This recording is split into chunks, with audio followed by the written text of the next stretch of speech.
Gracias por estar con nosotros una vez más en este programa Alto, Mire y Reflexione.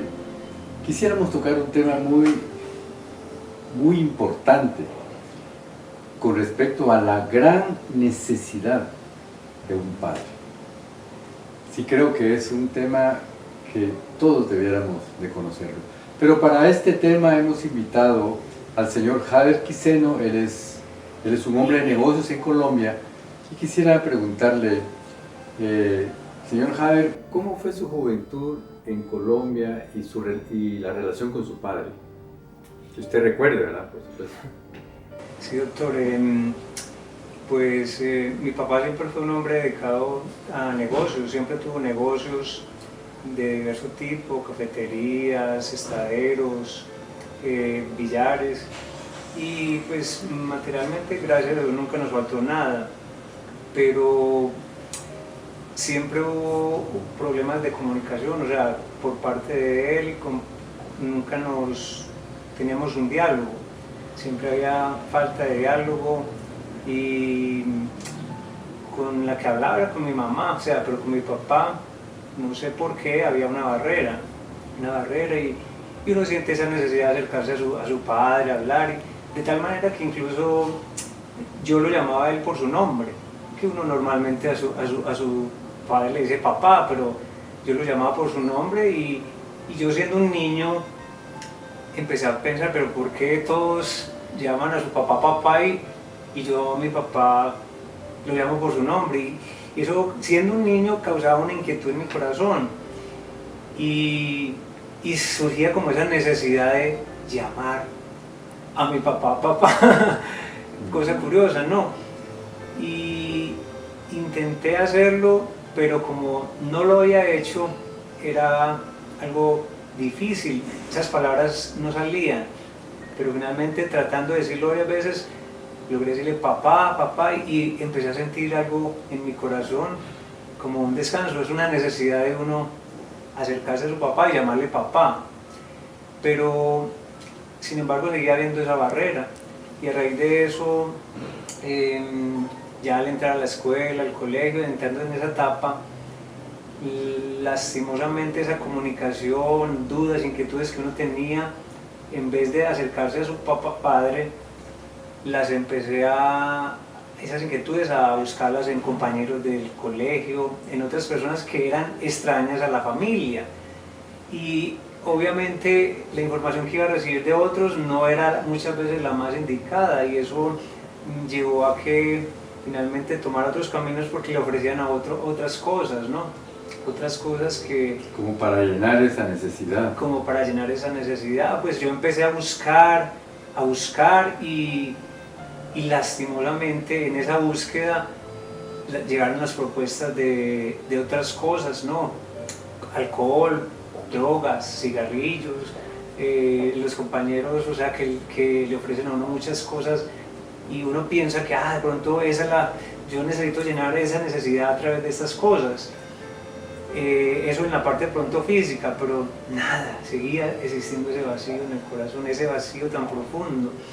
Y posteriormente también me dediqué a la literatura, buscando respuestas en la filosofía, psicología, la metafísica, en los grupos religiosos, pero nada de eso podía llenar el vacío que había en mi corazón, hasta que posteriormente algo llenó ese vacío.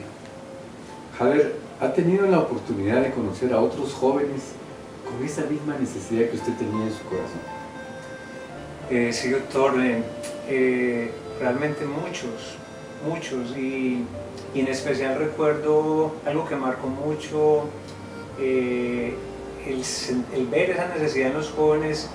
En una oportunidad nosotros visitábamos un centro penitenciario, una cárcel de máxima seguridad en una ciudad allá en Colombia, y periódicamente íbamos a visitar, semanalmente íbamos a visitarlos, y íbamos a un patio, recuerdo el patio número 8, que era el más peligroso de esa cárcel, y ahí no entraban todos, pues, nosotros íbamos a hacer una labor social, a hablar con los jóvenes, pero lo que me sorprendía a mí era que allí el 95% eran jóvenes entre los 20 y 25 años. O sea, jóvenes. Y al hablar con ellos, al compartir con ellos, al estar con ellos, el común denominador eran hogares desintegrados. La mayoría no conocían a su padre, y si lo conocían era un borracho, drogadito, o sea, recibieron maltratos, ellos prácticamente se criaron en la calle. Y entonces uno ve, y ahí están estos jóvenes, o sea, estos jóvenes ya con condenas de 40, 50 años, o sea, imagina un joven de 20 años con una condena de 40, 50 años. ¿Por qué llegaron ahí? O sea, todo se originó en esa falencia, en el hogar. Un hogar desintegrado sencillamente hace que una vida sea arruinada y destruida. Afortunadamente, muchos de esos jóvenes allí pues tuvieron la oportunidad también de conocer un camino de salvación y de vida, que era una de las tareas que estábamos haciendo al llegar a este lugar. Pero al igual que esos jóvenes, doctor, hay muchos jóvenes también allá afuera, que no están en una cárcel física, pero sí están en una cárcel en su corazón, porque están llenos de resentimiento, de odio, de amargura. Y eso genera violencia. Y eso obviamente genera violencia, al no haber tenido el amor, el cariño, el afecto de un padre, alguien que los guiara y los encaminara. Lastimosamente ellos caen en manos de hombres que se aprovechan de esa necesidad, ofreciéndoles, porque un joven busca protección, un joven busca que alguien lo alabe, que sentirse bien, que es lo que debería hacer un padre.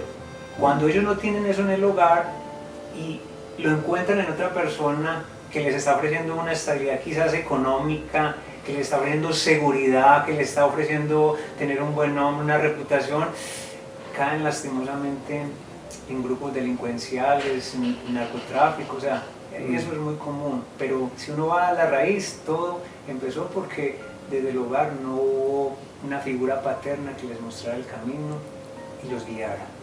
Qué interesante eso. Javier, usted que ya pasó por esa experiencia, ¿cuál cree que sería la solución según lo que usted ha vivido, verdad?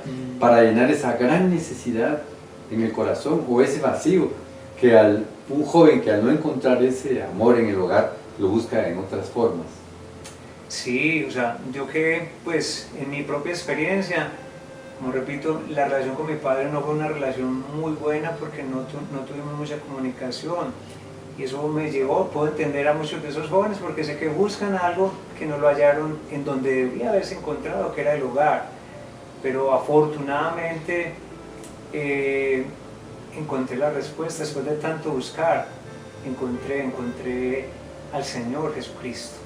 Él fue el que me rescató, porque yo podría estar también hoy en un centro penitenciario, yo podría haber muerto, pero Él tuvo misericordia. O sea, después de yo buscar tanto y no hallar, Él me encontró, y yo tuve la oportunidad de tener un encuentro con el Señor Jesucristo. Le abrí mi corazón y lo que yo experimenté en ese encuentro fue el amor, lo que tanto había buscado desde la infancia, en la juventud, en tantas cosas.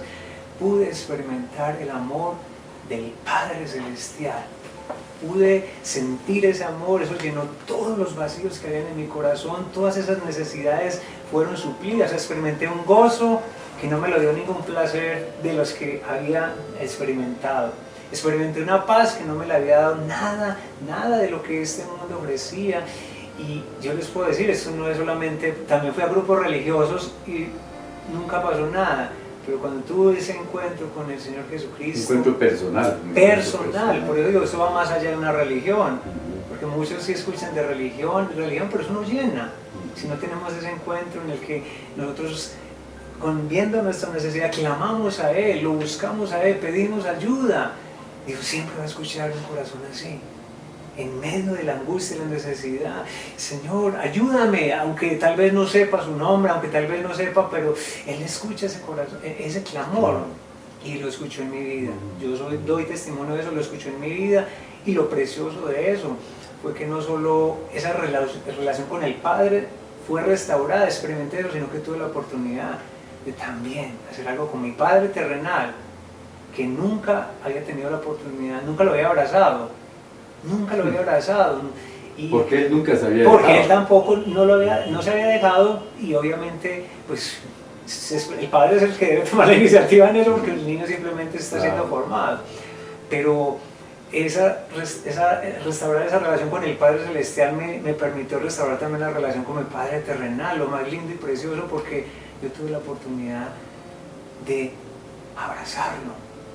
Imagínense, después de 18 años, abrazar a mi papá y decirle: papá, te quiero mucho. Eso fue algo tan precioso, o sea, fue lo que pasó con el Padre Celestial, Él me lo permitió experimentarlo con el Padre Terrenal, y en ese momento recuerdo, con ese abrazo fue lo mismo, era como si cayeran cadenas, y lloramos, Él me abrazó y llorábamos. Y después de eso cambió también algo muy, muy precioso, porque muchos jóvenes pueden decir: ah, mi papá es esto, mi papá tan duro, mi papá eso, que en algún momento yo también lo creí, pero ya después pude comprender que él también había tenido una relación muy difícil con su padre, que él también había tenido una relación en la que no hubo diálogo con su padre, y él de alguna manera estaba también simplemente... Así creció. Y lo que él estaba haciendo simplemente era lo que él también había recibido.